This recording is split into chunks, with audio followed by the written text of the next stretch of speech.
do you reconcile this constitutional notion that South Africa belongs to all who live in it, and that white people are visitors? You arrived here as settlers in 1652. It's a historical fact. And you were using South Africa as a refreshment station. You were not here to settle. You were passing. Because of our Africanness and the spirit of Ubuntu, we have embraced you and we have shared our land with you. And we have accepted that you have naturalized in this country. But it doesn't change the fact that you came here as a visitor. So let me ask you that, let's clarify that. Yes. Do you accept that there are many people in South Africa, black and white, Indian colors, Chinese, who came to South Africa from another country at some point? Not blacks. Not blacks. We came from one country called Africa. Huh? I understand. So the claim is anyone who is on the continent of Africa belongs in South Africa. Was not a visitor. No. South Africa is Africa. We are one country called Africa. This South Africa you are talking about was imposed on us. So we didn't come from anywhere. Speak for yourself. We didn't come from anywhere. There's no African who came from anywhere. We came from here. I mean, my Lord, I cannot come from the second bedroom in this house, and then I find you in another bedroom in the same house, and then you say I came from somewhere. In the same house. I didn't come from somewhere. I was sleeping on the other side. We're here. So, we are not visitors. We didn't come from anywhere. This is our continent. So in other words, someone who was born in Egypt, Nigeria, Malawi, Botswana, Zimbabwe, none of those people are visitors in South Africa. They belong here. It's their home. Where Nigerians, Ghanaians, Mozambicans, Zimbabweans, when they are here, they are at home. They should not even for a second doubt themselves. This is our home. Let me ask you this then. Your party has recently engaged in a campaign where you've gone to restaurant owners and you're asked them to produce lists of who works with them and to say that you have a certain number of people who are not South Africans and a certain number of people who are South Africans, and we want you to change those numbers.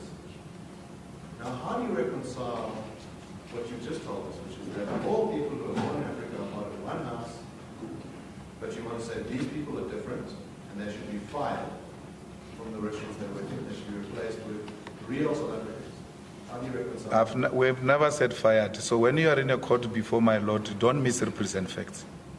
Nowhere have we ever said fire anyone. So we shouldn't lie. Please. My Lord, before we go to the continent, here in South Africa, if you get a job or a tender to go and do a road in Soweto, you are required to hire 30% or so of locals of Soweto. Yet you are a South African of Soweto. You are required to subcontract a certain percentage of people from Soweto. So because the locals at that space should not feel excluded, they should embrace the project, they should feel they must welcome the project and they must protect it as their own. Now, what the white ownership does to our people, my Lord, is that they hire our brothers and African brothers and sisters who are not locals to the exclusion of locals so that they can ignite the xenophobic war amongst our people. They want to thrive, which is what made you survive, divide and rule.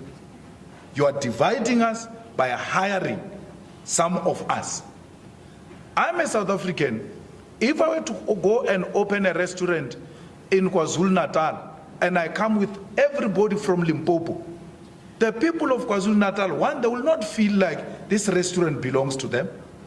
They will not feel a need to defend it because I just impose people from the other side to them.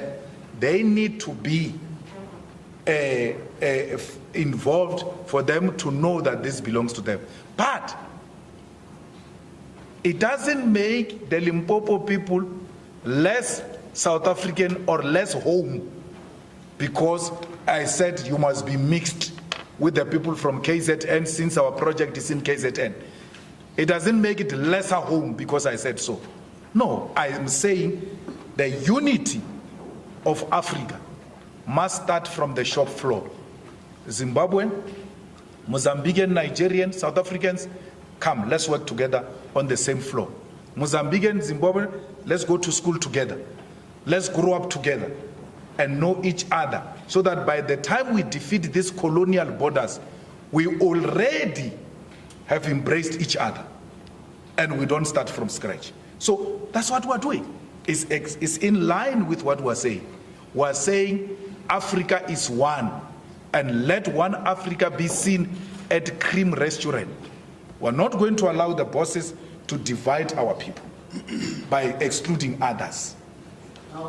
So if there is a shop, my lord, that says here we don't hire Zimbabweans, I will go there and fight with them and say, why would you say that?